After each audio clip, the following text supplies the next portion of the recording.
Pascal. You are now rocking with that dude Pascal. We be going wild, Haitian in the building, so original. Got the haters catching feelings. Get your hands up to the ceiling and keep them held high, cause St. Louis isn't ready. Forget about it, goodbye. Hold on, we just saying hi. Five somebody, rise up. Weekdays, catch us live, somebody. Let's go. Good morning, everybody, and welcome to the Pascal Show. Good morning, everybody. Good morning. I hope you all are having a wonderful and prosperous Wednesday. It is Wednesday, y'all. There's a lot of stuff going on. We got a lot of stuff to talk about. Sorry for the delay. My whole computer shut down. I had to get everything back on. So it's been kind of a pain in the ass, I'm going to be honest, this morning. But I am nonetheless happy to be on here with all y'all, spending this morning, and sharing this cup of joe with all you guys. So cheers to all y'all. Good morning to all you. And all y'all who are starting to file in for today's show. There's a lot to talk about. There's a lot of things that I haven't been able to talk about over the past day or two. Because there's just been other things that have been popping off, just like this whole PA situation continues to get more and more interesting. Like I said, it's like a train wreck that you just can't stop watching, right? You can't keep your eyes off of it. It is pretty damn amazing how bad this is starting to look, how bad this is getting for PA and a lot of other people. Now, here's the thing. I'm going to lower this music just a little bit because I want you guys to hear this. I want to make this abundantly clear because we are going to be talking about this in great lengths or in great detail today. Last night, I got a chance to watch the documentary that was called GM, PA, and the P word. Like I said, I have to use these acronyms and these initials for a very because I can't say these words. I've seen other people say it, but I've seen them have hard times keeping their shows monetized. They constantly get flagged for saying even their names. I don't know if they've corrected that or changed that or anything, but from my understanding, ever since I started doing the initials instead of actually saying their names, I have been able to monetize my my streams. Before that, when I was just saying their full names all the time, I wasn't making one penny. And unfortunately, these are the breaks. This is part of how I pay my bills. So, obviously I would love to make this be the thing that pays all of my bills and, enjoying myself driving a nice whip and all that stuff. That would be amazing. Baby steps, right? But that's why I know somebody asked me yesterday why I'm using initials instead of actually saying the full names. And it's because of that. Because for some odd reason, you talk about the guy, you talk about Jello pudding pops, or if you talk about I believe I can fly, like suddenly you get hit too. So unfortunately, I have to do what I have to do to keep this train moving and keep the lights on at my home. So I got to use these acronyms and these initials. But I got a chance to see, moving on, I got a chance to see this documentary, and here it is. We're going to talk about it. That's all I'm going to say about that, okay? Before we get into the nitty-gritty. But you see the title? It's very interesting. There's a lot of stuff that's going on. There's a lot of stuff to talk about today. I saw the documentary, like I said, GM, PA, and the P word. I bought it online just so I could watch it. And the thing is that I had to download a whole app because Courtney Marie just asked, where is the documentary? I will tell you in a second, okay? And thank you so much for I'm going to round this up, the £2. Thank you so much for the £2. Kane Stitch. Thank you. Your English accent attempt is great. UK citizen here. Thank you so much. I really do appreciate it. Thank you, thank you, thank you. And I appreciate the the £2. Thank you so much. But before we get into everything, y'all, I need you guys to do me a solid, of course, before we get things moving, because there's a lot to talk about. There's a lot to cover today. Please hit that like button down below. Send those likes all the way up. I see a bunch of y'all starting to file in. I appreciate it. We got some bombshell information from this documentary that I'm going to be breaking right here on the show. It's pretty nuts, okay? So, and it all pertains around PA, Bill Clinton, and JE, which is very interesting. Like I said, we've talked about Bill Clinton's relationship with GM and JE, and we're going to continue that conversation here because there's more to it, and it's pretty wild. So hit that like button down below. Send those likes all the way past 100 likes as you guys start to file in. Good morning. Welcome to the Pascal Show. And if you haven't done it yet, please crush that subscribe button. Destroy it, nuke it, make it, call out your name, all that stuff. Break it, hit it so hard it breaks your screen, but just don't send me the bill, all right? We got to get into the stories today. Most definitely, we got to go into the stories of the day. So let's get into it, shall we?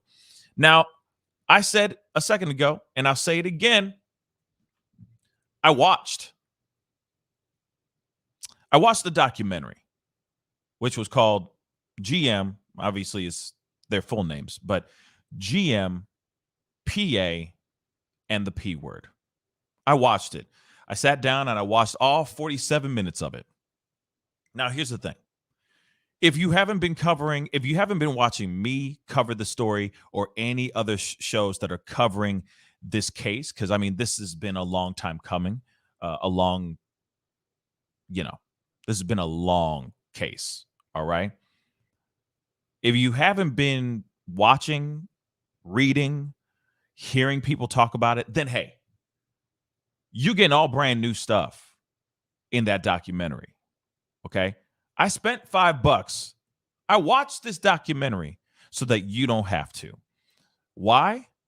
Well, because I wanted to see if there was any new news, any bombshells, any pieces of information in here. But the thing is there's a lot of things that have already been said before, y'all.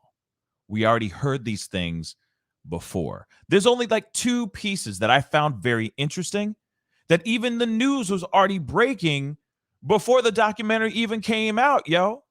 So there's a part of it that I'm like, damn, I wish some news articles didn't put out their information so that this particular documentary would have been more revealing than it really was. Like I said, if you've been watching me, the last 3 shows that I covered this whole thing with GM, JE, and PA, even Bill Clinton, you already saw the documentary, including the stuff that I'm going to say right now, because this was already stuff that was leaked.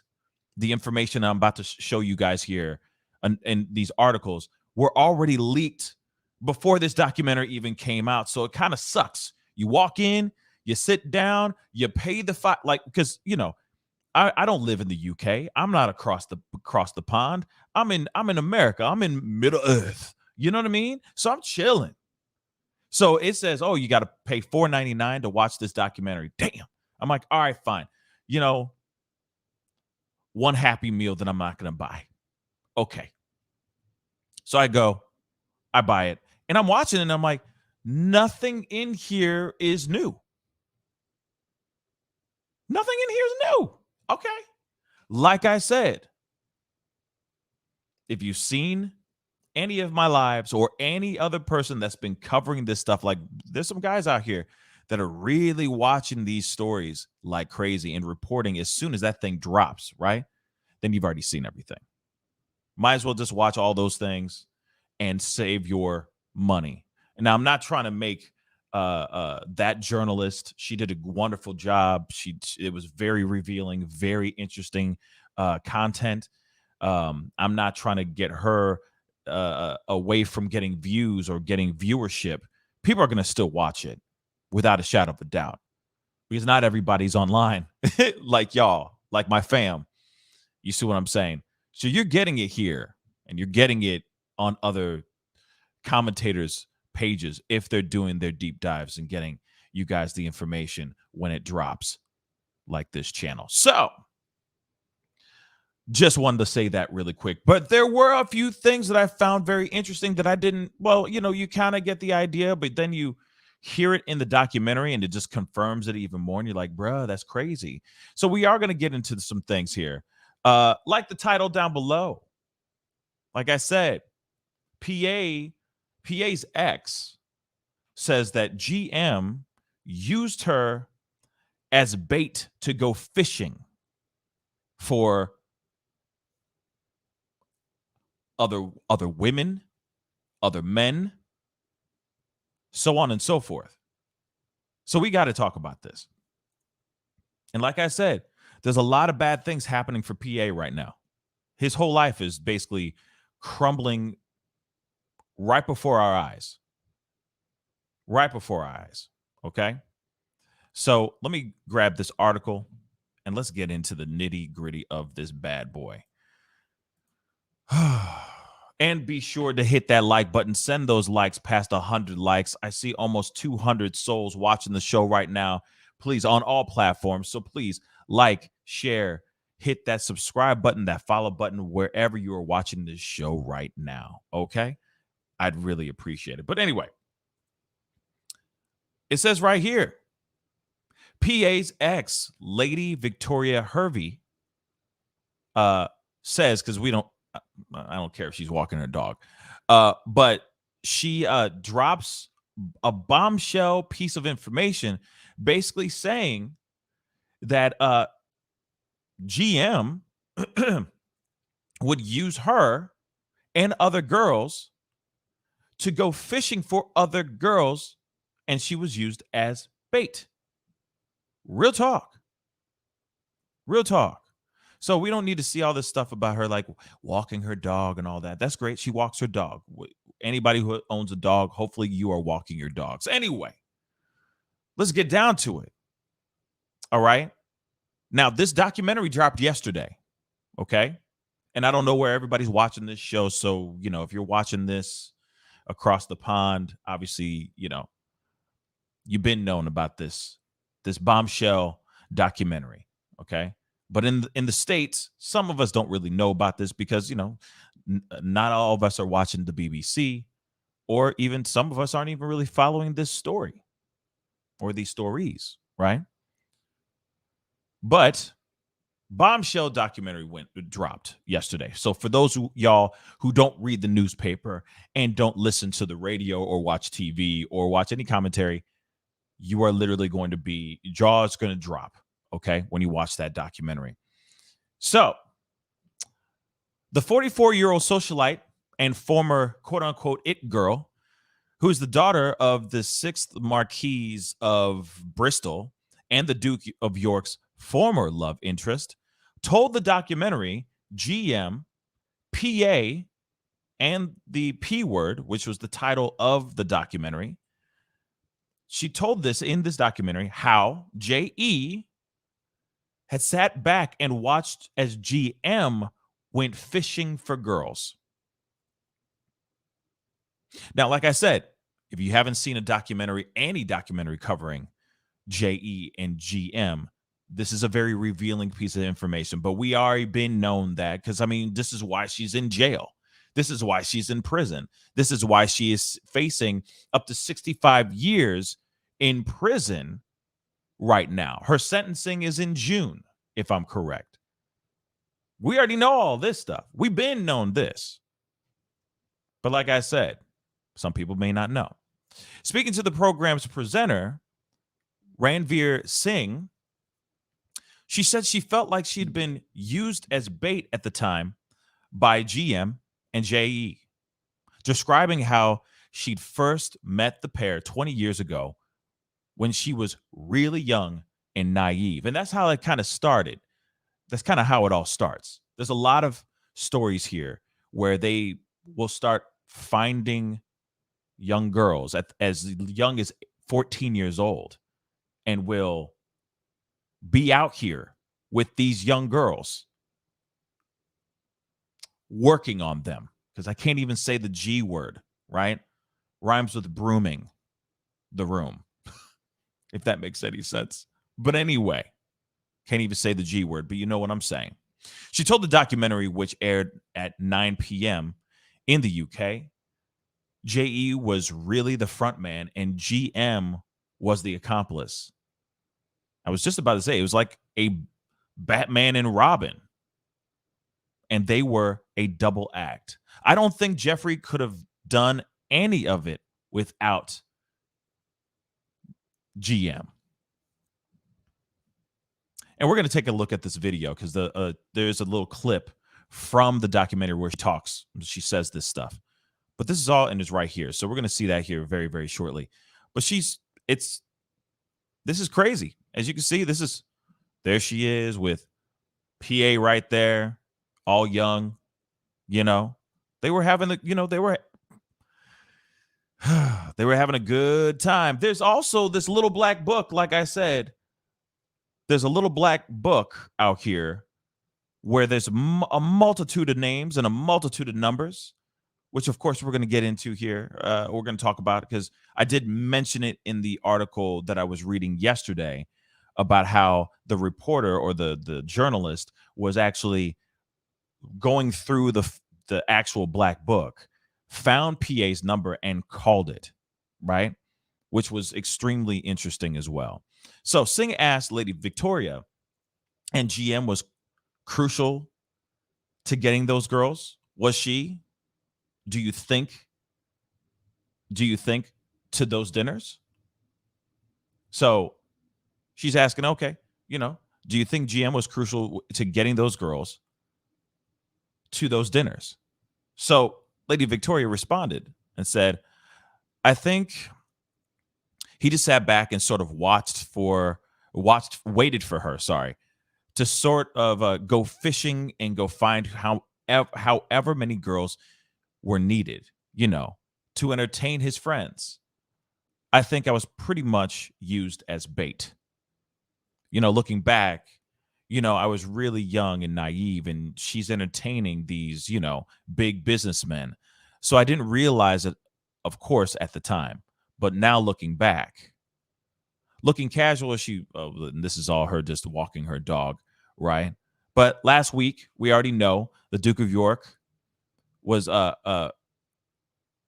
being told his trial legal battle with accuser Virginia Giuffre will go to trial, and Queen Elizabeth II removed all of his honorary military roles, including the title His Royal Highness, right?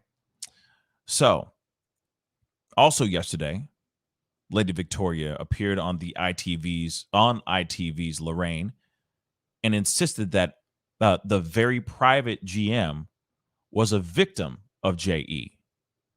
The socialite has previously said she had no clue what they had been secretly up to.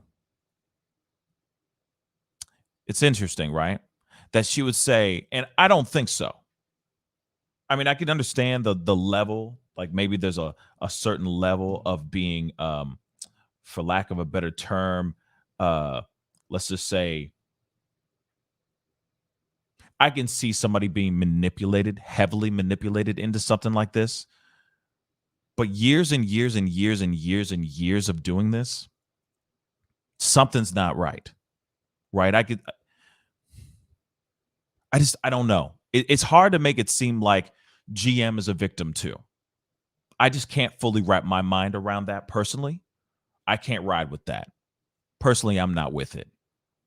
To say that, oh yeah, because he was Batman and she was Robin, she did all his dirty work while he stood on the top of the mountain. She was the one sweating and working her working her life away, trying to make sure that these businessmen were taken care of. No, I think that they had a full-on outfit that was working very, very well. And they reaped the benefits of their disgusting, disgusting work. That's what I think. I don't think that she's a victim at all. Personally, I think she was into it. That's it. Photos of them together. And of course, you know, for a good while, they were sitting here they were out here denying all this for a good while. Even GM is still basically to this day, until just recently, she was denying all of this. Yet there were accusers that were stepping out and saying this over and over again. A bunch of women that have stepped forward that weren't just Jane Does, like came out to the public and said, these people did these horrendous things to me. They put me in a corner and made me do things that I didn't know I was going to do. They would take me out to this island, which they basically called, I can't use the word, but I'll just say, you know, Yoga Island, right? Where they would go out. And these young girls were thinking, hey, I'm just here to enjoy the island and spend time with JE and GM, with all the people there. I'm here to have a great, grand old time. Then next thing you know, a woman is coming up to him and saying, hey, JE is ready for his massage. What? What massage? Next thing you know, they're in the room massaging said person. And then it turns into something completely different. And a lot of women come in and they basically attest to the same story over and over and over again. And a lot of them are terrified and they just go with it. This is from what this is what I got from the actual documentary. All of them basically froze up and just went with the flow because they're sitting there going, we're on an island by ourselves, basically. What do you do? Except because, God forbid, you try to go against them by yourself on an island. You see what I'm saying? Terrifying stuff. Terrifying stuff. And very revealing stuff. So we're gonna look at both of these videos, okay? But I want to show you guys this one first. And like I said, this is just from the documentary itself.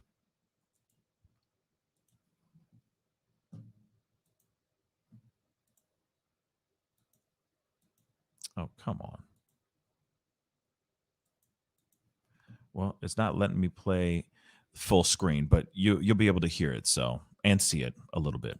Jeffrey was really the front man and Ghislaine was the accomplice. You know, it was kind of like a Batman and Robin, and they were a double act. I don't think Jeffrey could have done any of it without Ghislaine.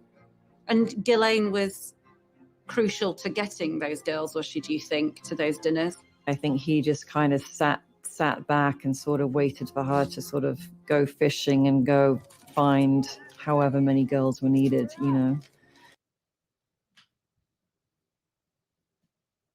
to entertain his friends. I think I was pretty much used as bait, you know, looking back at it. You know, I was like really young and naive, and, you know, she's entertaining these, you know, big businessmen.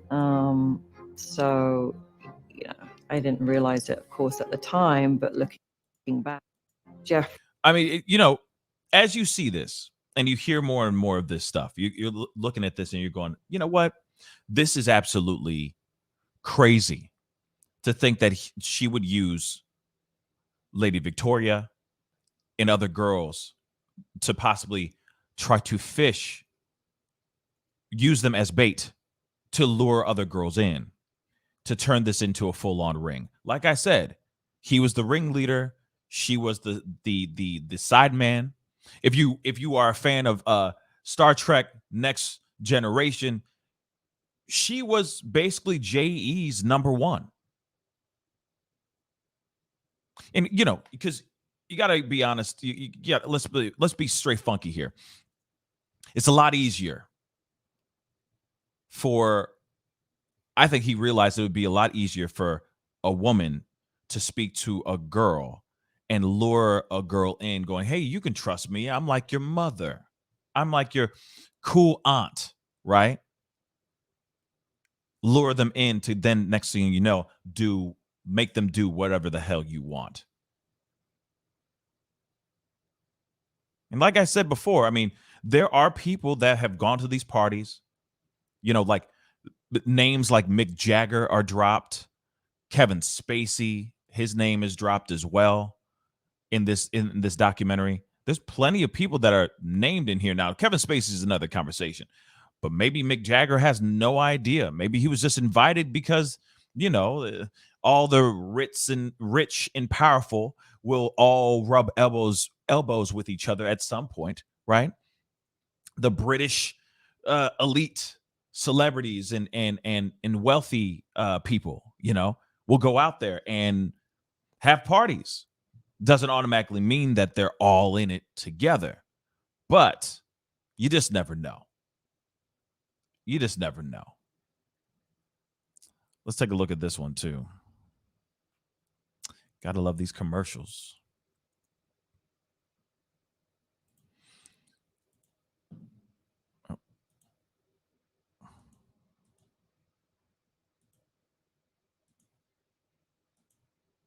Oh, come on.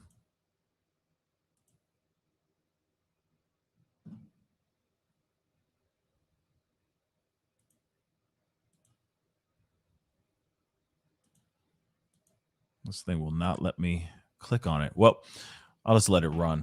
But anyway, I do find it very interesting that there are many, many names that were there and no one said anything. Everyone kept it on the hush.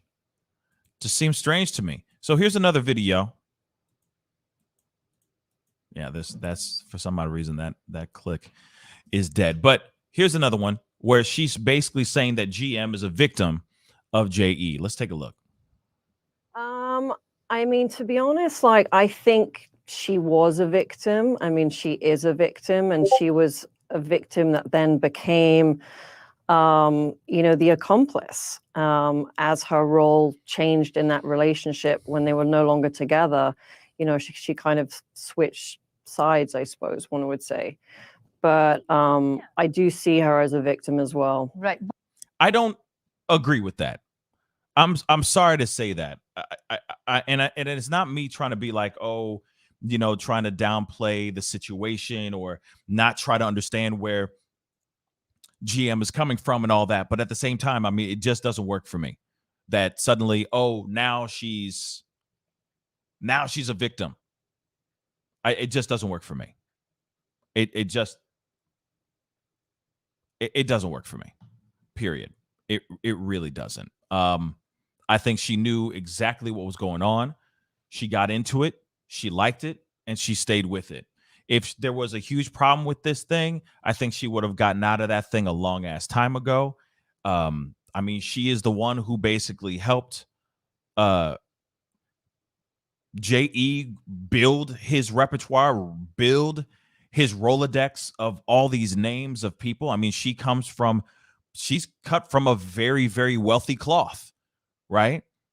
Parents were millionaires, so on and so forth. I mean, she was the daughter of a media tycoon. And JE was just a regular guy who just worked his way up, in America. So it doesn't make sense that she would feel powerless, that she would feel that she couldn't walk away. You see what I'm saying? There was something about her that she liked. There was something about her that she liked this procedure and this whole thing. Most definitely. Most definitely. So for me, I don't agree about the part of her being a victim. I just can't wrap my mind around it, okay? But here's another piece that I found very interesting as well, okay? And this is also from Lady Victoria as well, the ex. And she's saying that JE and Bill Clinton were like brothers and loved being around PA As ITV documentary hears Royal put himself in dangerous situations while with his partying lifestyle. So, obviously, Lady Victoria says, in this documentary, claimed that J.E. and the former U.S. President Bill Clinton were like brothers and loved being around the Duke of York. Obviously, in this ITV documentary, and she also says that he put himself in dangerous situations with his partying lifestyle. So the 44-year-old socialite from and former It Girl, as we already said, said she met J.E. and GM 20 years ago. And so speaking on this particular documentary, she spoke about the relationship between J.E. and Clinton, who was photographed on a number of occasions with the billionaire, and is reported to have flown his private jet at least 9 times. And like I said, y'all, we already talked about this particular situation with Bill Clinton. He has flown on that plane, his private jet, and they basically called it the Lolita Express. Flown on his jet many times, which he sat there going, "Oh, I didn't do nothing." And it's like, no, you've been on the plane multitude of times. There are multitude of photos of you hanging out, hobgobbling, okay, with J.E. and GM. There's photos of you on the plane. There's photos of you step on the front steps, standing outside the plane. There are so many things, man. There are photos actually that have leaked out here of him actually getting massaged by a girl while he's waiting for a plane, if I'm correct. I mean, it's very, very bad. All of it is not good. Not good at all. And he's still sitting here going, "No, I don't know what you're talking about. I've only been on it 1 or 2 times." No, in upwards of like a dozen times. Over a dozen times, y'all, he's been on that plane. And you're telling me he didn't know nothing that was going on? Same thing with PA. PA is basically saying the same thing. Oh, he's only been to a couple of his parties. That is a lie. There's also accusations and stories told by the butler where he says PA would walk into this house on the island that he said he's only been there 1 or 2 times when he's been there multiple times with women scantily clad, topless in the pools. And then he would go and get a massage by one of these women. Now, here's the thing, though. A lot of these women, I mean, they don't know the age of these women. They don't know the age of the women, right? And I get that. You don't know. But at the same time, in my mind, like I said before, once you hit 30, everyone's 12 years old, and everyone looks like they're 12, It doesn't hurt to just go, "Hey, are they of age?" I mean, that's just me, because I wouldn't want to be around anyone that's breaking the law like this, right? Or be a party to someone, like being a party to law being broken, right? But there would be pools, like a pool in the back filled with women shirtless, just hanging out, or possibly little young girls scantily clad. And he would walk out there, and then they would go and give him a massage. And he says, "No, I never done any of that." But his butler, J.E.'s butler, has come forward saying, "Yeah, no, that stuff be real." He came out. He's been there more than just a couple times. And he got massages while he was out there. And God knows what else he had. Okay? So back to the story. Clinton was definitely very close to Jeffrey, Lady Victoria said. I don't know if you saw the paintings that were in J.E.'s house. One of them is a portrait of Bill Clinton wearing a dress that Monica Lewinsky wore when they had the affair. Now, there literally is a painting. No lie. There's literally a painting of Bill Clinton in the blue dress that he has in his home, or he had, because he ain't here no more. Him dead. But he had a painting of him in Monica Lewinsky's infamous blue dress. And they would just laugh about this. This is a full-on joke. They were boys. So she says, so yeah, they were super close. He was super close to J.E. They were like brothers, you know? Just like what I said. They were bros. And he was close to GM as well, the socialite said. In 2010, GM was a guest at Chelsea Clinton's wedding. And if you don't know who Chelsea Clinton is, Bill Clinton's daughter. There's a photo of him walking her down the aisle. And you see GM peeking her head as she's part of the wedding party, or she's part of the congregation of people that are there to watch the actual wedding. Real talk. Why would you invite them? You only invite, I'm in the middle of putting together a wedding right now. Let me tell you, it's a pain.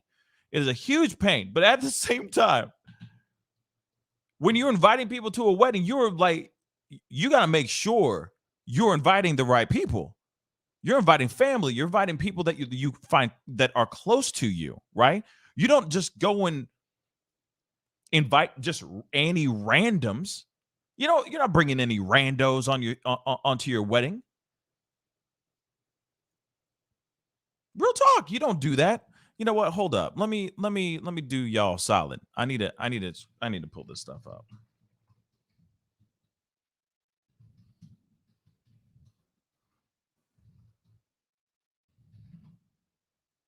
Man, this is just unbelievable. Whoops.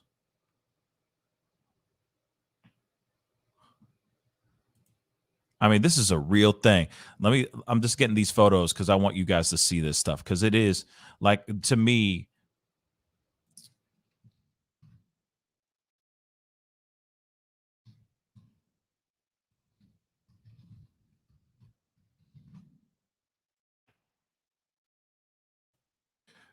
it just ain't working. It just ain't working. But at the same time, these are real. These are real. So let me show these to you guys, and we'll get back to this article, I promise. But I want you guys to see this proof positive of this ish. Some people have some weird ass.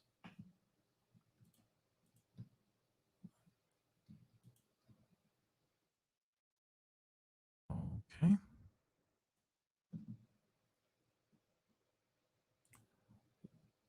One more. Boom. Okay. Now, I'm going to show you guys a couple things. Okay. It's just two things, but I want you to see. I just mentioned about this oil painting, right? This oil painting of Bill Clinton in a blue dress, sitting in a chair.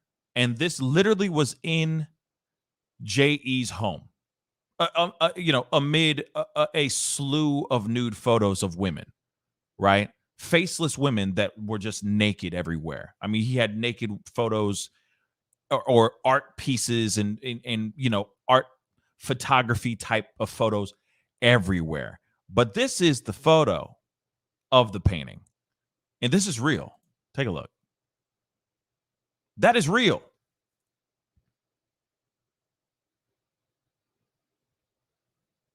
That's a real photo.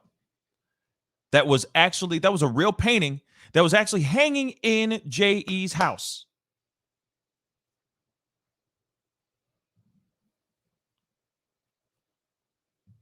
Can you believe that? Because I can't. And here's the thing. What kind of friend would have something like that in their home? Actually, if it was just somebody you were just cool with, like, y'all just cool, right? Would you actually put that? Yeah, real. I know a lot of y'all like, what? But seriously, Would y'all put that in your home if you're just cool with somebody? Like you're cool. Like, you're cool with him, but you're not the tightest of friends. Would you actually put that up in your home? Them knowing that you have that in your possession in your damn home, would you do that? I'll tell you this. No, you wouldn't. You just wouldn't. It's funny because as soon as I see this, I go, devil in a blue dress. I don't know why I think that, but you know what I'm saying? Devil in a blue dress. Just saying. Crazy, right? That is real. So think about it. Think about it. If it was something like that, you do that, you put that up, you have this around your home. And yeah, Penn Dizzy, you may be right. Where is that? It may have been a bet, but still, the fact that you have that as a bet and that you have it up and you still had it up in your home says a lot about the relationship that you have with that person. The fact that that person's going, like, if there's no stories of him being like, now I was, that was funny before J.E., but you need to take that down. If he said that, that'd be a different story.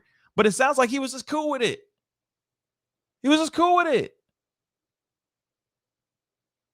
Because like I said, it feels like some of these guys felt like they could do no wrong. They were untouchable. Like Trump has said, I could shoot a man in the middle of the street and get away with it. I could shoot a man in the middle of the street like Denzel Washington, an American gangster, and not no one would snitch. That's literally what it seems like with this situation with Bill Clinton. Now, here's the other thing. I got more. So I said that there was a wedding, right? There was a wedding, Chelsea's wedding. The Clinton family actually invited Ghislaine to the wedding. She's right there. And if you don't believe me, there she is again. If you don't see her right there, she's right there, though. Feel like where she be? Right there, though. Okay. Lateef, thank you so much for welcome to the family. Thank you for joining the family. Let me grab that. Oh, it shows that there. Lateef, thank you so much for joining the family. Thank you. Thank you so much, man. Thank you. But anyway, I appreciate you. Welcome to the family. Thank you. But yes, like I said, there's the wedding. There's Chelsea all looking beautiful and all white, getting ready to get hitched. And then it's like, oh, but who that there? Who that there? Who could that be? She looks familiar, don't she? Oh, let me get a close up. There she is. Right there, all up in your face. Yeah. Invited. This woman was not uninvited. She was actually invited. And then she showed up to this mug. So everything is all Gucci then, baby. Right? No, it's not. It just solidifies even more what's going on. Now, I got to play devil's advocate, okay? I got to play the other side of the fence here really quick, and then we're going to get back to this article, I promise. But if you look at it, I get it. Some people will sit there and go, man, you hear these stories of like, I just didn't know he had so much darkness in him, right? There's a lot of people out here that are like, he was my best friend, and I had no idea he had all that darkness and all that anger inside of him. There are true stories like this. I didn't know that he was moonlighting as a whatever, right? I never knew the dark-seated underbelly of this man's psyche. I didn't know he had this in him. True. Plenty of people out here that are like that. We hear stories like that all day long. But it seems like they were putting their stuff out there in plain sight. Their livelihood, their lifestyle, they put it out there in plain sight. And for a fact, like, you get close and friendly with somebody, eventually you're going to show your true colors. Like, you're going to show your true colors. You know what I'm saying? You're going to show who you are. Eventually, pieces of you. You might not show it all at once because you don't want to scare them, but you might just trickle a little bit in, just a little bit in, a little bit in, a little bit in, and then as soon at some point you're going, okay, he cool, like this dude cool. So let me say, hey, bruh, yo, BC, come through. All right, man. So this is what I'm doing. All right, I run this thing. She ain't really of age, but she kind of is, but she kind of ain't though. So I just want to let you know. All right. I mean, you know, and if you need anything, she's here to help you. Understand? Possibilities of that happening. And then it slowly turns into a thing, and then it just becomes normal. When you show up, oh, of course there's going to be a girl there, and of course there's going to be this, that, and the third. I'm used to this kind of lifestyle. It's got, I mean, you know what I'm saying? Like, I feel like that's how it's kind of done. Is he cool? I think he's cool. So I'm gonna show him a little bit, and then they keep, you know what I'm saying? They just keep growing it, adding a little bit more, adding more clay to this messed up sculpture that they're creating. You see what I'm saying? And then it eventually turns into something else.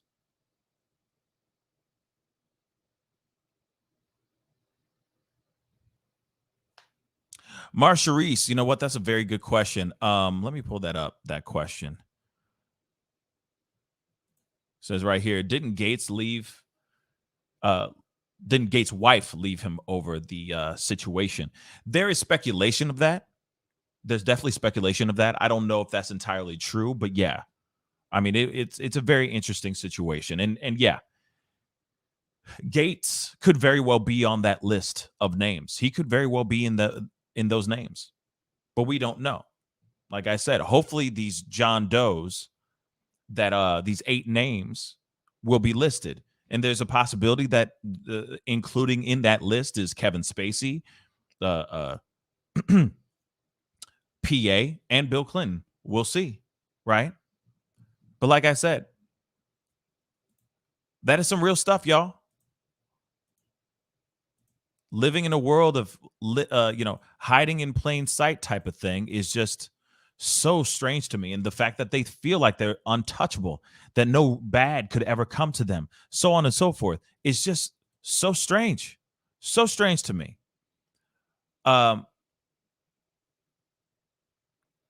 Now, we already know that Clinton has been reported to spend a lot of time with Jeffrey Epstein at his private residences, at parties hosted by the billionaire, and is said to have been close with GM. And, I feel like GM is kind of one of those people that keeps them around.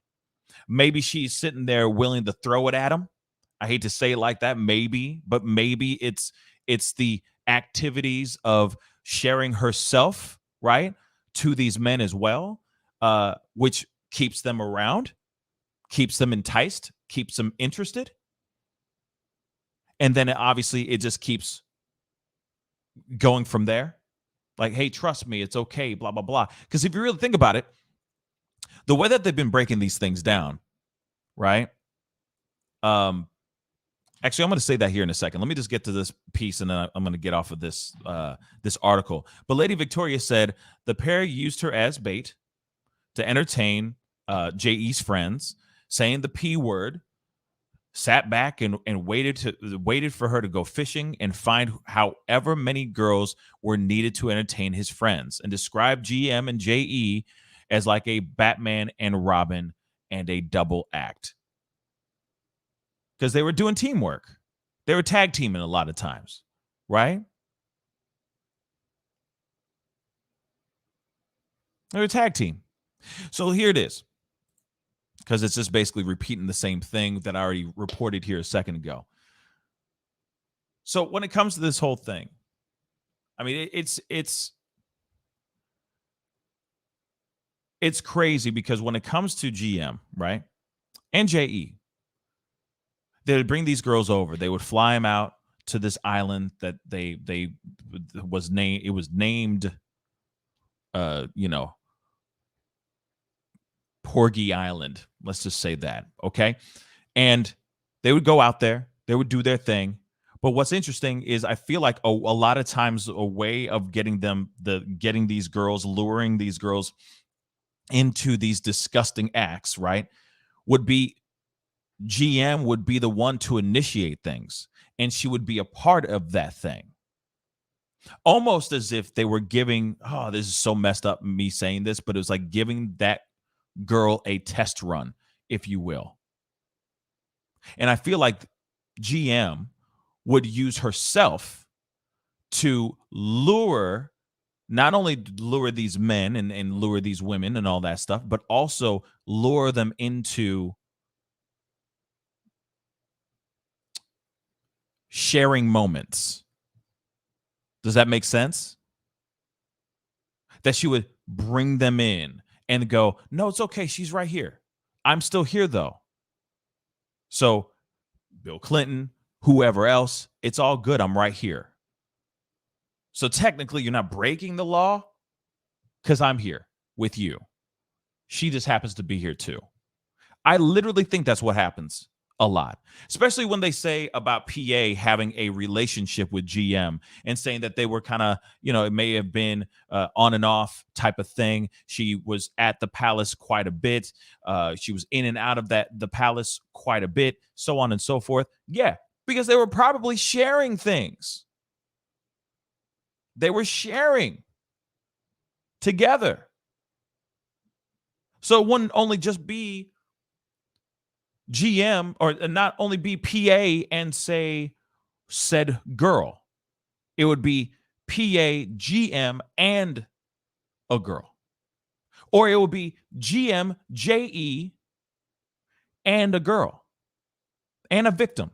And this victim, it would all start with her giving JE a massage. Then all of a sudden she would come in, GM, and then all of a sudden start massaging. Or unbuttoning, so on and so forth. Next thing you know, boom, stuff. Things happen. Unsavory things happen. That's what I think went down a lot of times. And then until that girl, I guess, got used to it, I feel like she was there, almost like training wheels. I know that sounds, it's disgusting. But if you really think about it, this is what they've been saying. A lot of these victims, a lot of these accusers, victims that have been stepping forward and saying what they need to say, have been saying exactly that type of procedure. Like JE, sounds so messed up, but JE would get first dibs. And then he would be able to share said person with his ring of disgusting individuals. That's how I break it down. Like I said, I cannot wait for them to, I really hope, and I hope it is this week, that they come out with the names and they expose all of them. Because he had a pyramid scheme. He was at the top of the pyramid, top of the mountain, and then there's all these other people underneath. But every single last one of those women that have stepped forward and been taken advantage of, all had to go through JE first and GM. They would share, and then they would share with each other, and then they would give out these girls. Oh, PA thinks Virginia Giuffre is cute. Okay, cool. Hey, I need you to go and do this thing for us. He thinks you're cute. Go out and have a night with him. Go dancing with him and stuff. See how horrendous of a dancer he is.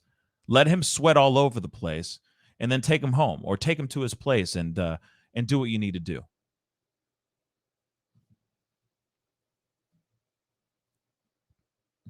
Disgusting, y'all. Absolutely disgusting. And this is what we know so far. This is what we know. Things are still,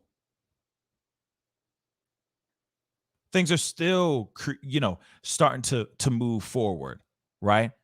As I've said before, this is a train wreck. It's a slow action, slow motion train wreck. And we're just watching it as it slowly falls apart. PA lost his military titles. He lost his Royal Highness title. Mama mad. And hopefully these other 8 John Does that are just numbers right now will hopefully come out or hopefully be named here very, very soon. And it looks like it's going to be people like Bill Clinton, possibly Bill Gates, possibly. I mean, there's already stories of Kevin Spacey. We already heard about his dirty self. So we'll see what happens in the meantime, in the very, very future here, very near future. I hope it happens this week. My fingers are crossed that it happens sooner rather than like 6 months later. I'd rather it be now while it's hot and we take all those mother lovers down. Because like I said, if we find out those people, maybe those people can expose more people. You see what I'm saying? And we get all the people that are all these nasty human beings that are out here doing all this terrible things. We can bring them to justice. That's what I'm hoping for. But moving on, we got to go into our next story. And by the way, I see over 300 souls watching the show right now. Good morning to all y'all. Do not forget to hit that like button, okay? Destroy it, nuke it, please. I'd really appreciate that. And of course, for those of y'all who haven't done it yet, hit that subscribe button. And also, I do have my membership here, so please join. Hit that join button down below, support this channel, or you can go to my Patreon and you can support me there as well. It'd be greatly appreciated. But moving on, we got to go into our next story. And this one is really, really sad too. There's a story of this girl out in California by the name of Brianna, Kupfer, that was brutally stabbed to death. And we got to go into this story because I can't be on for a whole long time, but this story is so strange, and we already know right now, like LA, and New York, even Chicago. There's a lot of cities right now that are just, the crime has just skyrocketed, right? It has gotten completely insane out here. There's a lot of carjackings. There's a lot of murders that are going on. There's a lot of bad things going down, real talk. And this happens to be a victim of, I feel, this wave of crime that has been happening in LA. We already talked about it a little bit before, right in the holiday season. We were talking about how, man, people are out here getting mugged at gunpoint, walking into their homes and such. It's that insane. People are looting, smashing windows to store, like Gucci storefronts and stuff, just doing smash and grabs, all kinds of stuff. It is absolutely insane out here. Absolutely insane. And now we have this young woman that was murdered, stabbed to death. This UCLA student just killed randomly.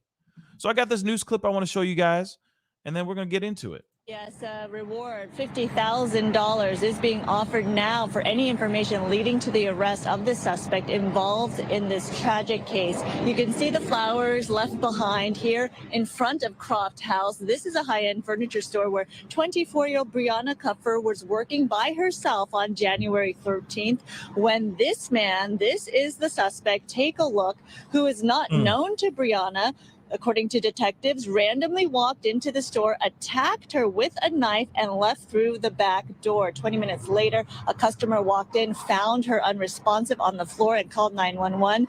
According to detectives, there's no motive or information on what led up to the attack. Now, also seen on video is the suspect casually walking in the alley behind the store after the attack. He's being described as a black man who's thin and tall, wearing a dark hoodie, sunglasses, also also an N95 mask, a white one, dark skinny jeans, dark shoes, and a dark black backpack. He is believed, according to authorities, to be homeless. Now they're asking anyone with information to contact police. But of course, the real tragedy hits surrounding this UCLA grad student who was studying architectural design, working at this furniture store for more than a year. And so many people are coming out to pay their respects. Listen. Now, what I find really crazy is that she is just working in a furniture store, minding her own damn business, and this gentleman walks in and just murders her. Just didn't even care. Savagely kills this young woman.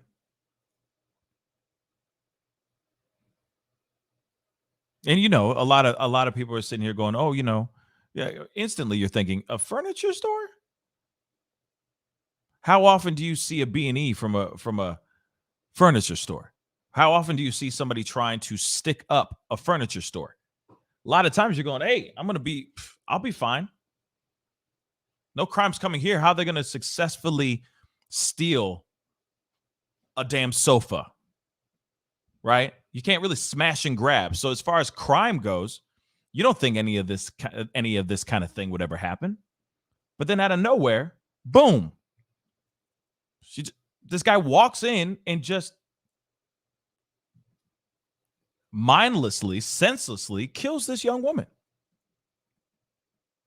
Right now, of course, you know, or at the time of this video, they were saying that there was a $50,000 reward on any information, the identification of this man. But he has been identified. We are going to get to that, but I just wanted to say that really quick. I mean, it's so crazy, you know, so crazy to me. I feel gutted that this girl her life was snuffed. As a mom, just grief-stricken. I was just hoping to come to the store to visit, and I can't believe the news. It's so terrible. A lot of shock and frustration over this case because of the fact that just seems so senseless. And her father has criticized politicians for not doing something about the surging crime in the city and leaving criminals out on the street, being too lenient. He's been giving a number of interviews and been speaking out about this. Obviously, a grieving family right now. Everyone wants to know who would do this and why. And obviously, that is why Chief Michael Moore will be announcing this $50,000 reward for information leading to the arrest of that suspect. And that announcement will be made shortly. Of course, we'll have more information, but anyone with information on this case is urged to contact police. I, of course, definitely urge anybody that knows any information about this particular thing to step forward. Obviously, they have found or they have ID'd this particular man, which I found very interesting too, because I mean, it's just, how were they able to ID this man? That's what I'd like to know. But before we go into the ID of the man, Information Man Show, thank you so much for the $4 super chat. I really do appreciate it. Peace and respect to you as well, my brother. But yeah, I mean, the surge of violence and chaos and crime that's been going on in all these cities right now. Yes, I do agree. You know, there has been a lot of crime, and it makes you wonder, why aren't they stepping up and doing more about cracking down on the crime surge that has been happening? And I understand this pandemic, right, that we've been dealing with and living in has been a pain in the balls. Let me just say that. It's been terrible. It has been a nightmare. It's been a bloody nightmare, right? We've all had to deal with it. We've all been fighting to stay alive, fighting to pay the bills, keep the lights on, so on and so forth. I get it. Frustrating. Frustrating as hell. But the fact that there's been this surge and no one's doing anything about it is strange to me. And I'm not sitting here saying just because of this woman being stabbed to death, that automatically means, oh, we need to tighten up. No, tightening up should have happened before this. Definitely. And like I said, I don't have the answers of all this. I don't have the answers. But at the same time, if you see this crazy amount of surge that's going out here, and you are running the city, or you're trying to, and you say that you care and you want to protect the city, then there needs to be things implemented to stop this wave of chaos that's been happening. Period. I mean, at least that's in my personal opinion. I mean, shoot, I'm just a regular dude, on a microphone, right? But if you're seeing, like, especially with the things that have been going on with the surge during Christmas time, it's not supposed to be the most horrible time of the year. It's not supposed to be that. It's supposed to be wonderful, right? So why weren't they going, okay, we're going to crack down? More security, more whatever. But no, it seems like it's just more lackadaisical than ever before. But here it is. We got to go into this next piece, and this is very interesting. So the mass suspect in the fatal stabbing of the UCLA student, Brianna Kupfer, is filmed buying a vape pen at a 7-Eleven 30 minutes after the murder. 30 minutes after the murder. Cops revealed she texted a friend to say a man is giving her a bad vibe before she was killed in the LA furniture store. So, obviously, we already know about this young woman who has been stabbed to death. There has been new video and photos that have been released recently showing the suspect that in the fatal stabbing of this UCLA grad student. I don't know why I can't say this. Who was brutally slain at her job in a luxury furniture store. The chilling video shows the unidentified suspect, whom the police say is homeless, calmly walking into a 7-Eleven store and buying a vape pen just 30 minutes after allegedly knifing the young woman in cold blood. At a Tuesday press conference, LAPD Lieutenant Radke also revealed Brianna had texted her friends saying someone in the store was giving her a bad vibe minutes before she was murdered. Investigators are still attempting to identify the suspected killer, and the shocking attack appears to be random, with no known connection between the victim and her murderer, and no clear motive. Despite his neat and well-kept appearance, cops say they strongly suspect the killer is homeless based on his travel on foot, as well as information they declined to reveal. I understand there's information that maybe they don't want to put out there because they want to catch this dude, and maybe the dude is watched in the news and he might hear something and change his patterns, right? So I get they got to play a few things close to the chest, right? Police say that the wanted man is seen walking all throughout the area and entering several stores, speculating that he chose to attack Brianna after he found her working alone. So he targeted her. He walked in, saw that she was by herself, and he did this heinous crime. He did the unthinkable. So Brianna, 24, was working alone at the luxury Croft House furniture store in LA's upmarket Fairfax neighborhood on Thursday when the killer entered at about 1:50 p.m. So this was in the middle of the day, y'all, and stabbed her to death before making his escape through the back door. 20 minutes later, another customer walked into the store and found her in a pool of blood. By the time police arrived, she was dead. On Tuesday, authorities also announced a $250,000 reward for information leading to the murder suspect's arrest, with $200,000 coming from community donations and the rest from city funds. So at first it was 50, then it moved up to $250,000. We will find this vicious criminal, we will get him arrested, and we will prosecute to the fullest extent of the law. Obviously, this is from a Councilman Koretz as he announced the reward. LAPD Chief Michael Moore, not the director, LAPD Chief Michael Moore, described the unidentified male suspect as African American, 6 feet to 6 feet 5 inches tall, with a thin build and short dreadlocks. He was last seen wearing a dark hooded sweatshirt, dark pants, black tennis shoes, and mirrored sunglasses, and carrying a black backpack. He walked from miles north, south, east, and west throughout this neighborhood. So he was looking around. He was looking for some sort of victim. Real talk. Someone out there knows what he did. And boy, there's a lot of money on the table, Lieutenant Radke said. So there's a video of him buying this vape pen. And like I said, this is minutes after he had done this crime, after he had taken this young woman's life.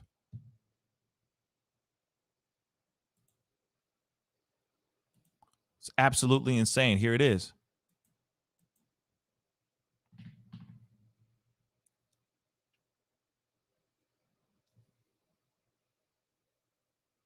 Yeah, there's no sound to this either.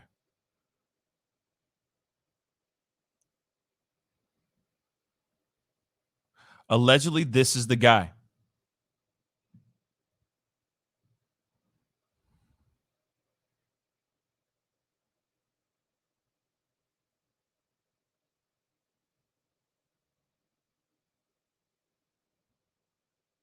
You know, it's crazy to me that what's wild to me is it's technology, right? They went and they combed this whole thing. Tammy from the blog, I was thinking about it. Sorry for the left turn, guys, but yeah, I've been thinking about the Tasha K Cardi B trial. I've been thinking about covering it, but like I don't want no smoke. Like I said, I'm seeing a bunch of drama online between Tasha and all these other people and all that, and I ain't trying to get no smoke. Like I ain't with that. But as you can see, this man is going up there, but he's paying cash though too.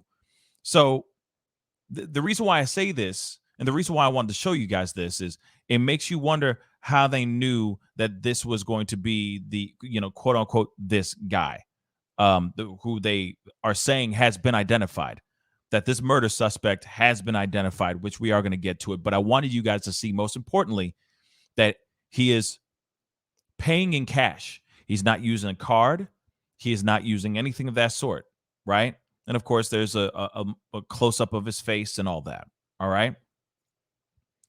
I guess this from this, when he pulled down his mask. But that is, how do you identify that? You know what I'm saying? He's wearing a mask. He paid in cash. He pulls down the mask, but like, look at, can you make out a person's face and go, oh, that's definitely him, right? For me, no.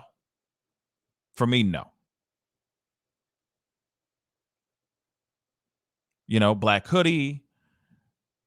Allegedly, he's homeless. There's this description. At first, it was 50,000. Now it turned into 250,000.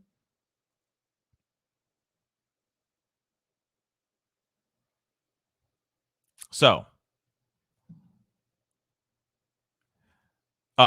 yeah. And the reason why he went back again was because he wanted to exchange the vaping device for another one. So I don't know if that was money that he stole from the register at this furniture store. I don't know, right?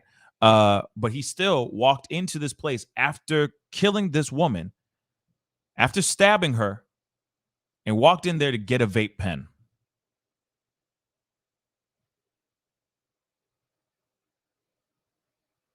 It's crazy. He also visited businesses up and down La Brea and along the Beverly corridor as well. Businesses large and small, before and after the killing. The killer spent about 4 minutes in Croft House furniture store, during which time he stabbed Brianna with a knife, before he calmly walked out the back door of the store. So a little bit about Brianna, or Brianna, sorry. She was an architectural design student, so that makes sense that she's working in a furniture store. From Pacific Palisades, was discovered lying on the floor in the pool of her own blood 20 minutes after the attack by a horrified customer who was heard screaming, "Oh my God." And of course, she died before the cops could even get to the scene. And, you know, like I said, we don't, at this moment of this story, they still did not know the identity of this man. But we do have, allegedly, they have identified the suspected killer. Like I said, I still wonder how they were able to find this guy with all that. It's just amazing what they can do, right? But we got to look at this. This is another article from the Daily Mail, but it says LAPD identifies Brianna's killer as a career criminal with dozens of arrests, who is out on a $1,000 bail as they tell public do not approach armed and dangerous suspect. So there's the man right here. They have identified the suspect wanted for the fatal stabbing of the grad student, Brianna Kupfer, who was brutally slain at her job in a luxury furniture store. His name is Sean Laval Smith. He is 31 years old, and he was named by the LAPD on Tuesday night as the suspect captured on video in chilling footage as he calmly purchased a vape pen from a 7-Eleven just 30 minutes after the cold-blooded murder. He should be considered armed and dangerous. I say very dangerous. He went in there, stabbed her, and just left.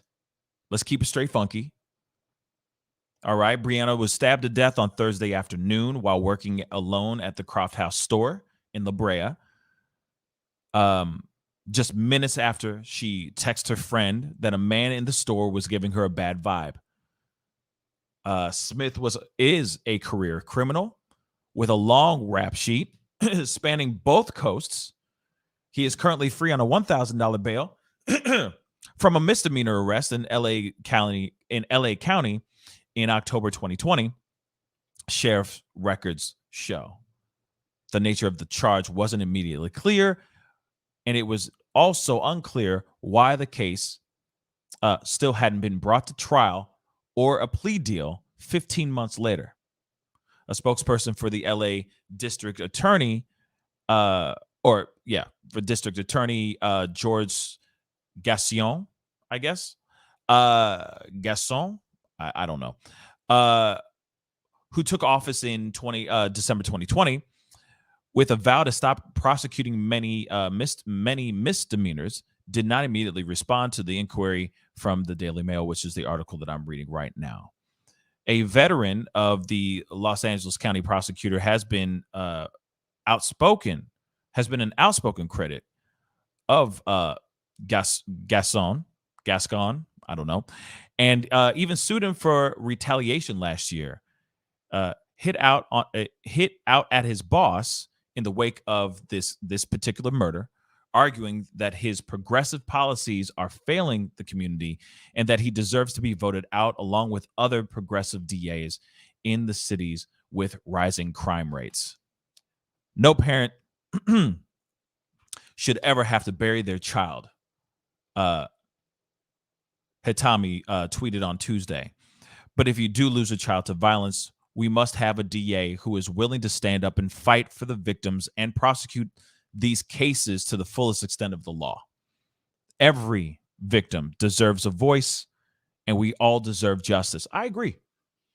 Like I said, if there's so much chaos, if there's so much going on, why aren't they doing everything they can to quell the rise of crime? If you're seeing stories after stories after stories, and you're hearing these things of innocent people getting messed with, why aren't they doing anything about it? Or why does it seem like they're not doing anything about it? If they're going to, we're doing what we can, then let's see what they're doing. Show us what you're doing. If you're really trying to stop the chaos from happening, come on. Stop the chaos from happening.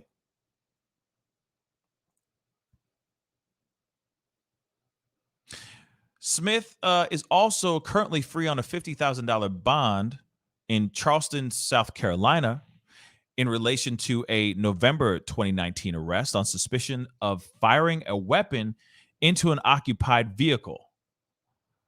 Court records show. An indictment in that case was handed down on March 16th, 2020, just before the vid paralyzed the courts, and the docket shows no further action on the case. And that's a big thing. Firing a gun into an occupied vehicle, and he's still out here in these streets. Then after that, he was also out on $1,000 bail, and they did not disclose why he was brought in, why he was detained. And that's in North Carolina.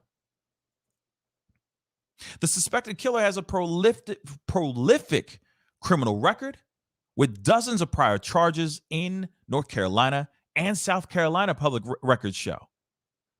Some of his prior charges on the East Coast include assault with a deadly weapon, carrying a concealed weapon, assault on an officer, trespassing, possession of a stolen vehicle, and misdemeanors for larceny and possession of stolen goods. The outcomes of these cases weren't immediately clear. He has a history of failing to appear in court, and he has been repeatedly arrested on bench warrants. In one case in Charleston, he was convicted of absentia. I don't know if I'm saying that right, but absentia after skipping court, and does not appear to have served the sentence, which is sealed in court records. So this dude is a career criminal for real. And he's sitting here but he's out on bond.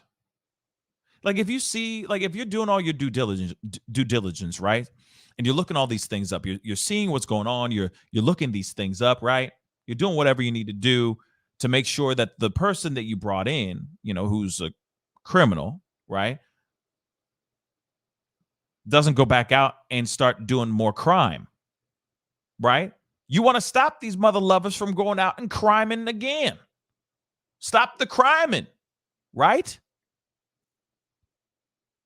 But this particular man,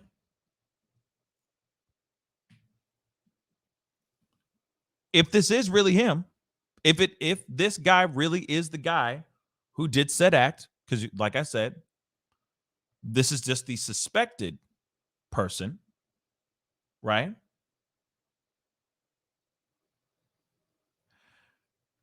But when you have somebody who already has a laundry list, right, of criminal activity, and some of them haven't even been done yet, right? Some of them haven't even been finished. He hasn't even served the time or, paid for the time or whatever, right? You just toss him right back out, and he's out here doing even more, doing more crime. And it sucks. And I get it. I see some people are sitting here going, hey, you can't predict what he's about to do. I agree. But if he has a serious history of violence where he has shot a gun into an occupied car, he's done all this crazy stuff, I would feel like the justice system would look at that and go, wait a second, maybe we need to hold him for a little bit because he hasn't shown up to any of these other things. He hasn't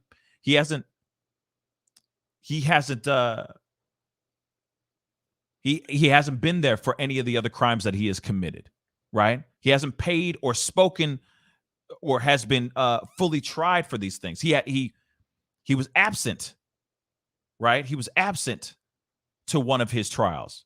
He was a no-show. He just disappeared. And then all of a sudden he's in LA doing his thing. Criming out there too. It's bad. My personal opinion, that's bad. You know, there's certain people out here that, yeah, I get it, you know, deserve to, they go in, they pay their bond and go. But then there's other people that are violent. It's violent as hell. But like I said before, are we sure that this is the guy? Like I said, are we sure this is fully the guy? The only reason why I'm skeptical is this. The man is fully wearing a mask. He is covered in head to toe. There's not like he's showing any things, like maybe he has a tattoo that says mom or something like that. I don't know, on his arm. There's no show of him actually showing anything physical except for his hair and the fact that he's black and he's male. So it's kind of like, how do you know he didn't pay with a credit card or a debit card or even a prepaid card? He paid in cash. So how do we know if that is really him? Just saying.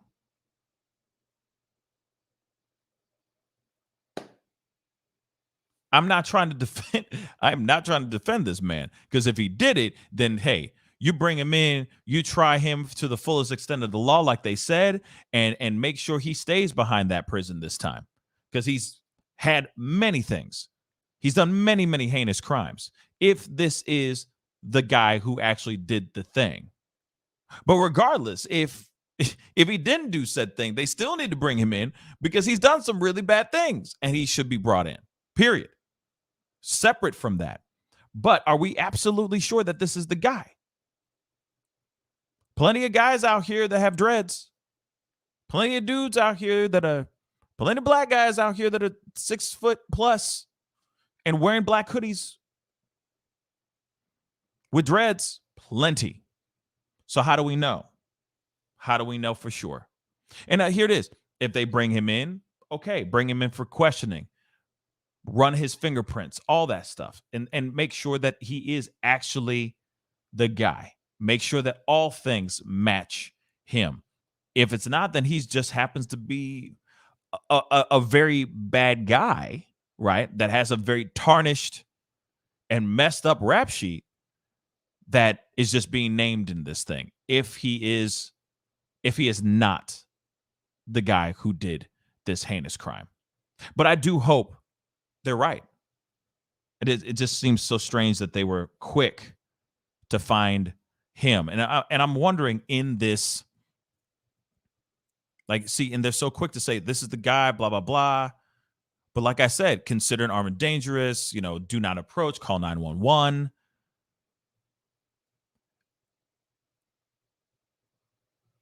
They're not even saying he's a suspect. It's not even like he's a person of interest. They're just saying, this is the guy.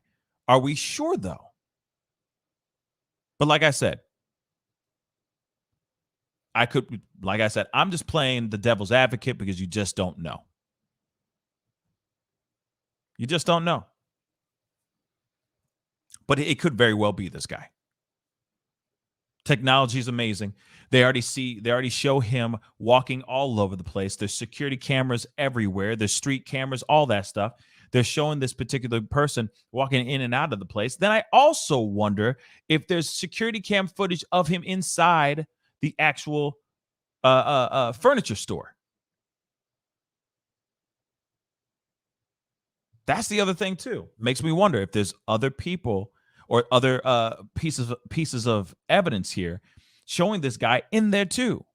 But no matter what, if this is the man, if it's not the man, regardless, they need to bring whoever did it to justice with the quickness, because this is literally a person who's running around here with a deadly weapon, and he clearly has no care in the world on the livelihood of anyone.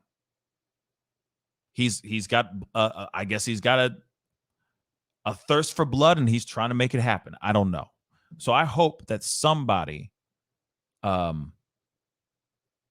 just hope that somebody brings whoever it is to justice. And if it is this guy, hopefully they bring him in one piece so that they can question him, do what they need to do, run the prints, all that stuff, right?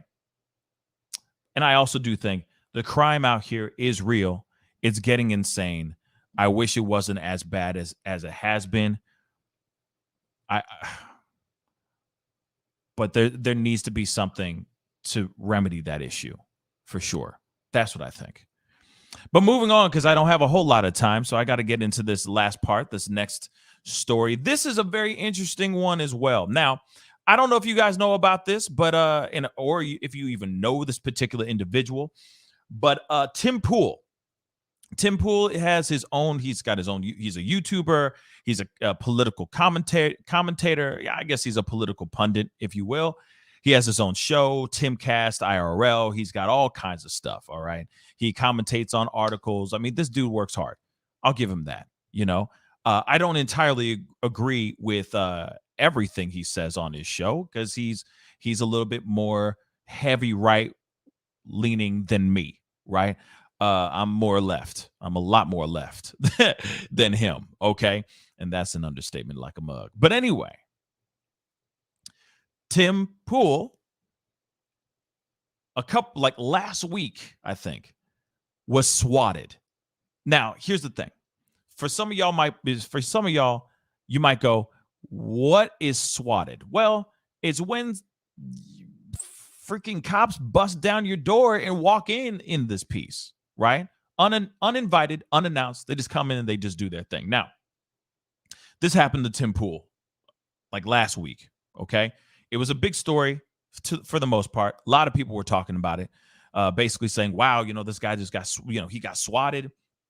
He was live on his show. He was doing his own damn show, and he got swatted live on the show. As they're doing this thing, cops are walking in and out of the place, walking around as he's doing his live show. Brandon Tatum, another big YouTuber, political commentator, YouTuber, was on the show as well, chopping it up with Tim Pool and his team. And all of a sudden, these cops are walking around and doing their thing. Now, they're saying that somebody called and said that at this particular location, which was Tim Pool's home, that something bad was happening inside this home. Now, because of certain things, they have to go into the house to make sure the livelihood of that particular person that they say is in harm is okay. So they bust through the door and they do all their thing. Okay. Now, I'm going to show you guys this article, and I'm going to show you guys a little bit of a clip. But he gets swatted again. He gets swatted again last night. And there's a reason why I'm bringing this up, because this is very important. And I'll explain why in a second. But in this article, it says Tim Pool swatted again during Timcast IRL. And actually, it didn't really seem like it happened during his taping. It was like basically right after the show was done, he got swatted. Okay? So, Pool disclosed that the incident was worse than the previous time. Pool did not, sorry. Let me say this again. Podcaster Tim Pool has been swatted for the second time this month. This news comes after a series of concerning events around Pool's studio. Now, Pool disclosed that the incident was worse than the previous time. Pool did not give any full details because of an ongoing security risk. He said that he intends to update security to an extreme degree, and that people are going to get nuts in 2022. What the F were we talking about that warranted trying to get us killed on more than one occasion? This is what Pool asked. And it says right here, you can see his tweet. He says, we got swatted again. One of his guys on the show said, well, we got swatted again. Yeah, seems like someone is really pissed at us. So earlier this month, Pool was swatted during a live broadcast of Tim Pool's Timcast IRL. Someone called the police and said that they shot and killed 2 people and were going to kill more. That's what the call was in the previous one. And I got a little bit of footage, so I'm going to show you guys a little bit of footage, okay, of the second SWAT, okay? Because I don't consider it a SWAT. I don't consider it being swatted. I consider it something completely different, and I'll explain here in a second. Okay? So this is the phone call that was given. Okay? So police were told not to enter without a warrant, but said they didn't need to have one due to exigent circumstances, which makes sense. Okay, this is a large house used as a production studio with many employees on site. Poole added, since the first incident, the police have not made any arrests. Okay, so they did come in this first time. They went in, they did their thing, right? But they had to, because of extreme circumstances, they had to go in there. When somebody calls in and says, hey, I just killed somebody and I'm planning on killing more people inside of this home, they have every right to go in there and make sure everybody's okay. So they were also going in and trying to, check in on the livelihood and on the wellness of the people that were actually inside of that home, right? And this Tim Pool studio. Okay. So earlier Tuesday, Poole revealed another concerning incident at his studio. So according to Poole, an unknown man entered his studio. We're going to look at the video. I swear to God, it's crazy. Okay. Last night, a man trespassed on our property. I don't consider this swatted. Just so you know, I don't consider this swatted, but I'll tell you why in a second. Okay. Trespassed on our property, bypassing a large warning sign, and then entered our house, Poole said. He entered just after our guests came in, confusing our staff. Anyone entering this way risks serious bodily harm from our dogs and security. He was promptly removed. And this is obviously from the tweet that he put out. Okay. Now I want to pull up the tweet real quick. So he says, we will prosecute to the fullest extent, considering the warning signs. Do not come here without permission. In order to get anywhere near our property, you have to drive about an acre. He's seen on camera entering the house without permission. Okay. So let's go back. And obviously, I just said that what he said in the tweet. Okay. Now, here it is. This is really crappy. It's a terrifying thought because I've heard other people actually getting swatted before too. Other YouTubers and other commentators getting swatted. For what reason? Because people are absolutely nuts out here. And I get it. I'm not saying anything about what I think on Tim Poole's politics, what he stands for, what he believes in, or anything like that. I'm going to push all that crap aside and just say that this is somebody that is speaking and speaks for a living. This is what he does as a job, right? But one of the most terrifying things that you can ever experience, I think, is be doing a live show and suddenly just some rando just walks into your crib. That is absolutely terrifying to think about. It's absolutely terrifying to be doing your show and all of a sudden, out of nowhere, a whole bunch of cops just show up to your crib, busting down your door, being like, we need to get in. We need to come in here. We heard that somebody's going out here and shooting people, so on and so forth. Forget what I think of him as a commentator, where he stands politically. I don't give a damn about that. There is nothing wrong with what he does with his show. He's allowed to speak whatever he wants to say on his show. That's his show. Okay?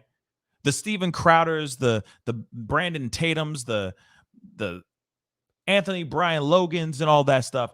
Just because I don't agree with them does not mean I'm going to call the cops on them and get them swatted. Just because Tim Poole and I may have extreme opposing views on a lot of things. I mean, there's a few things I agree with him on. But there's a lot of things I don't agree with him on.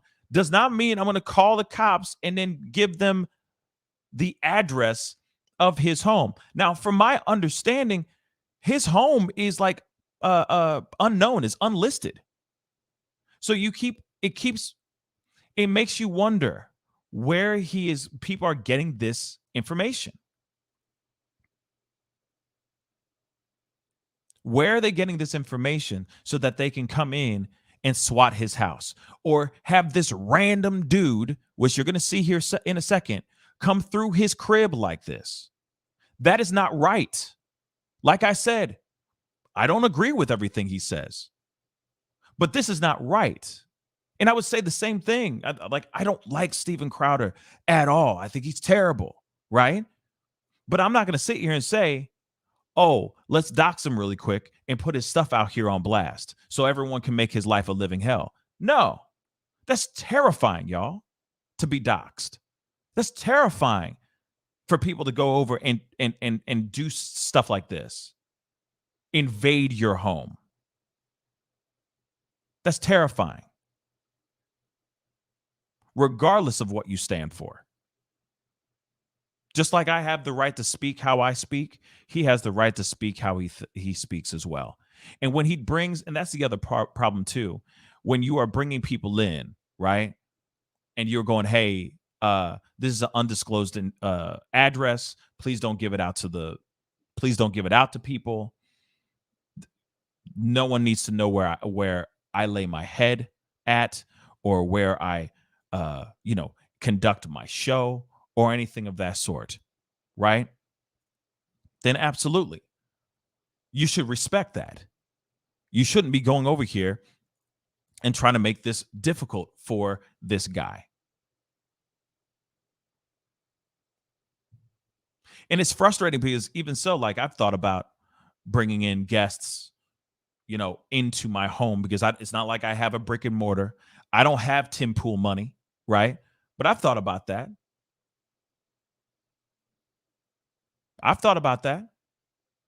Real talk. But at the same time, that's the fear. That's the terrifying part of people trying to, you know what I'm saying? Call the cops on you and stuff. Terrifying to think that would be a real thing, right? So I need to show you guys this video. I'm going to show it to you guys. It's quick. It's short. I wouldn't say he was swatted. I don't call it swatted. I think he just got a random guy trespassing into his home, and that's terrifying enough, in my personal opinion. But let's take a look at this video.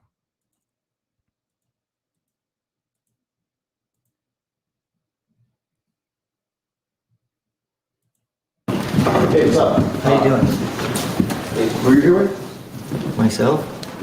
What for? Because I'm running for Congress. I'm running for Congress in the 2nd District in West Virginia. I've been trying to email you guys. But you can't just walk into the house. So this guy comes in and says he's running for Congress. This is the reason why he's in his crib.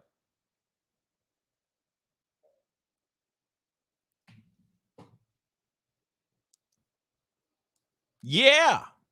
Sorry, I got my ear just itching like crazy. But yeah, man.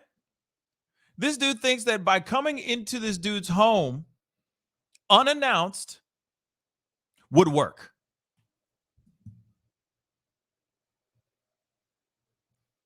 I understand, like, carpe diem, seize the day, get out there, make some things happen, so on and so forth. But bruh, come on, homie, for real. You did this? For real? You came into his home. And as you saw, he's turning the corner, and this dude is walking around, like he's walking around the dude's house. That's terrifying. That's absolutely terrifying. I'm surprised the dude didn't get shot. Oh, shoot.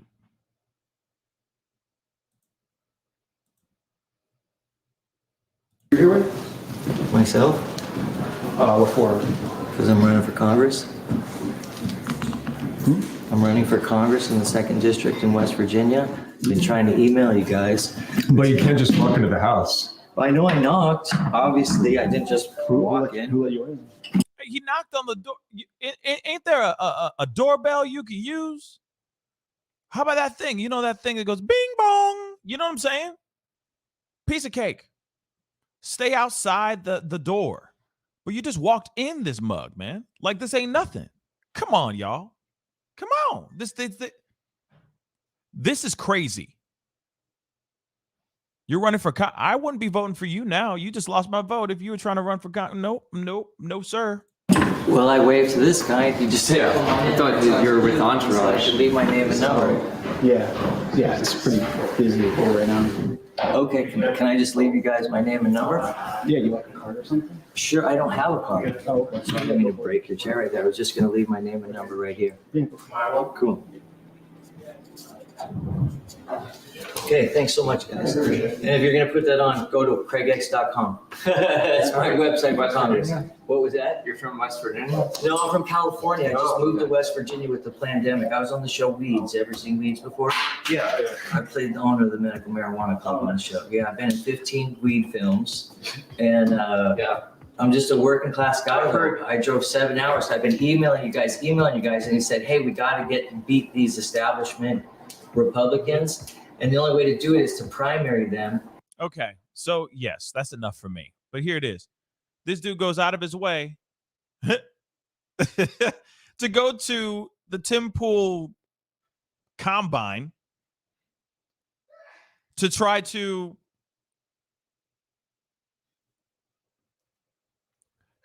get an audience with Tim Pool. I mean, like I said, it just doesn't work for me. And that's the thing. That's the one thing that's so terrifying is that you're working from home and you're running your own show and all that stuff, and you're saying things that might be controversial, and there's people out here that feel some type of way, so moved by what you say, completely passionately disagree with you and all that stuff. There is a terrifying thing out here, which is the fact that people can actually go up to your front door and try to terrorize you. That is a terrifying thing. And let's not forget to add this too. This dude right here, who apparently was on the show Weeds, okay, knows how big of a platform Tim Pool has. And Tim Pool's got a gigantic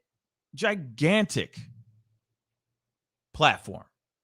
He goes live and he has tens of thousands of people that are tuning into his stuff, into his show, every single day that he goes live.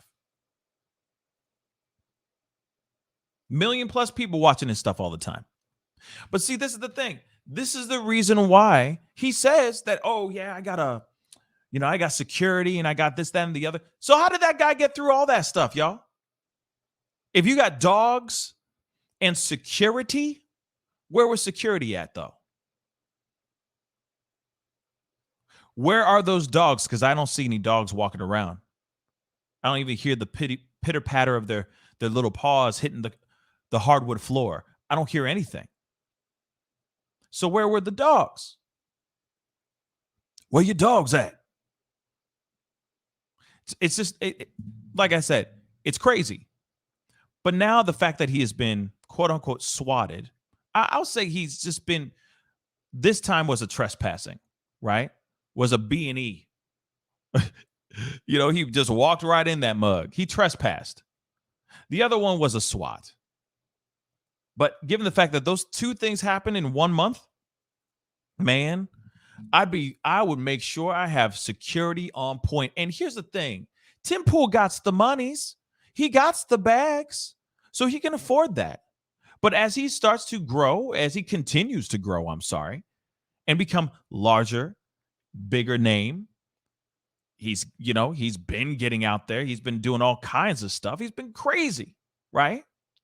Been crazy with all the press and the attention that he's been getting. wouldn't you make sure that you have your stuff already on lock? Those security guards, those dogs, all that stuff. A moat around your damn house, something. Or you move your show to another location and keep your home, and that's it. Don't bring all these people who are obviously, let's be real, some of these guys are extremists. Some of these guys are extreme whatevers, right? So you're bringing all those guys on the show. You don't think if you said something that pissed them off, they're not going to go and leak your information? That's why I say you go and find a place that's separate from your home. And I get it. Working from home is awesome, or it can be awesome. Sometimes you're like, I just want to be free. You know what I mean? I just want to break free. Give us free, like Amistad. You know what I'm saying? Because sometimes it does feel like you're in prison, just stuck in your home, right? But one thing that's very terrifying, especially when you're bringing all types of random people into your home, is that all these people know where you live. And if you don't want that to happen, then you put a brick and mortar, you get a brick and mortar, which he's got the monies for, and you set that up over there. You set up your show and all that stuff over there, and you keep your home. You keep it separate. And then you won't have these problems. Or you continue with what you have, because obviously he's not going to just drop everything and just change everything up now. But you just make sure that every single time you just have 24 hours security. And you make sure that those people are there to protect you. And he said, you got to drive acres to get to me, to get to my home. So then why isn't there somebody at the front gate of said area? You see what I'm saying? Why isn't that going on? Make sure you have those things. Tighten up your security like crazy.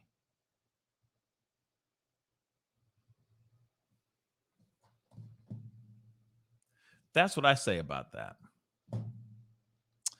That's what I say about that. Because there's always going to be a hater out here. There's always going to be somebody who doesn't agree with you, right? They just disagree with you because they just don't like your face. You see what I'm saying? That's it. The sound of your voice. It doesn't matter. There could be one thing and they're just like, I hate you. Blah. You see what I'm saying? And I get that. It's fine. To each their own. But then make sure you have your stuff on point. That's it. Make sure your ship is or your machine that you're running is tightly wound. You run a tight ship. That's it.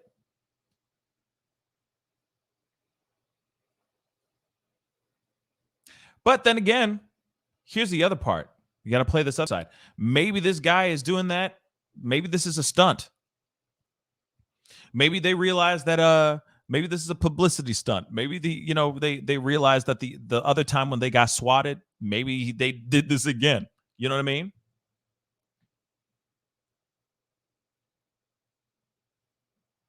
You know? Maybe they're doing this just for some publicity. I don't know. But it does suck. It does suck that he was actually swatted.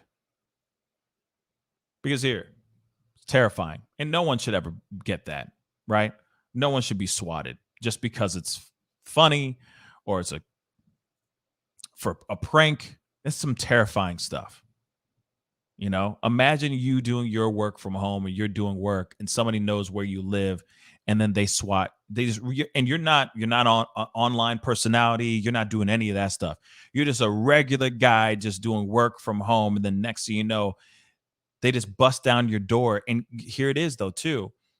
God forbid somebody does something weird like jumps up out of fear. And suddenly those cops are gunning you down because they think you're a threat, because they're answering to a threat. So they think you're a threat. So they bust open your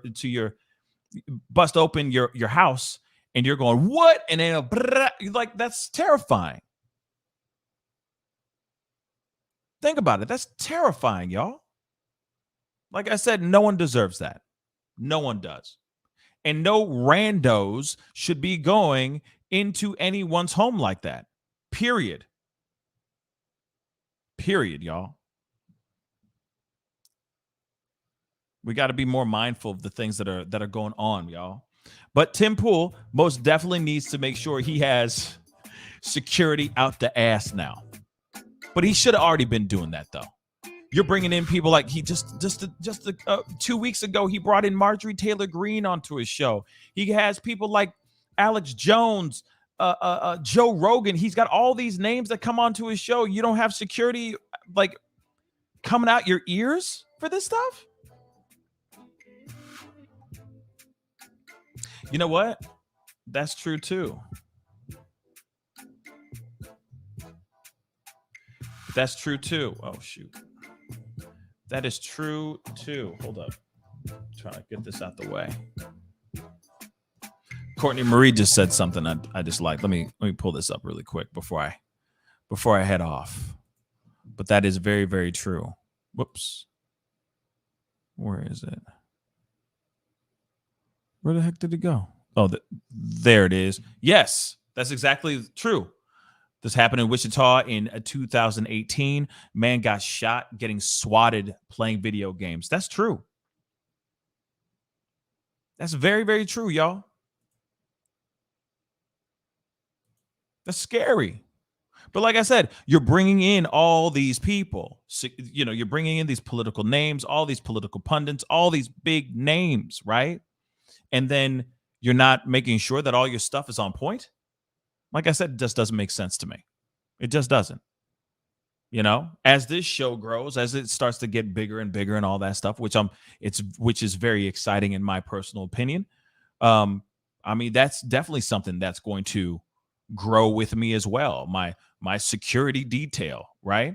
Because God forbid, I would hate to bring somebody on the show that, you know, could get hurt. Right? If you have somebody who's a name, like the last thing you want to do is have crazies trying to bust down the door of any place that you're doing your show at, whether that's in your home, whether that's in your private domicile, or if it's actually in a brick and mortar separate from your home. That's still something that's very terrifying, you know? So people need to stop doing that kind of stuff. Real talk. People do.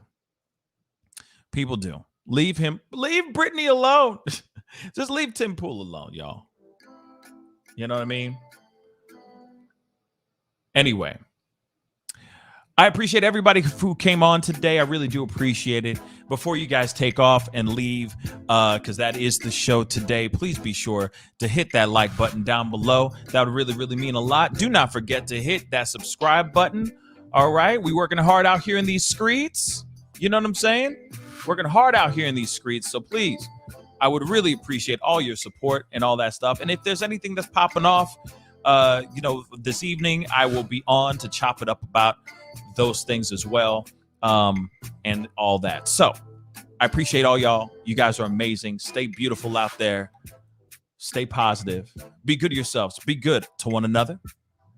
And I will see you guys very, very soon. This is the Pascal Show. Bye.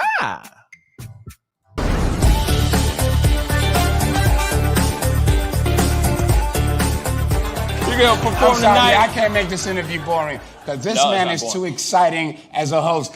And I'm truly saying this, and if y'all can't do this, me and this man here is going to leave and go somewhere else where we can get some love. I want everyone in the building to say, I love Pascal on the count of 3. 1, 2, 3. Wow.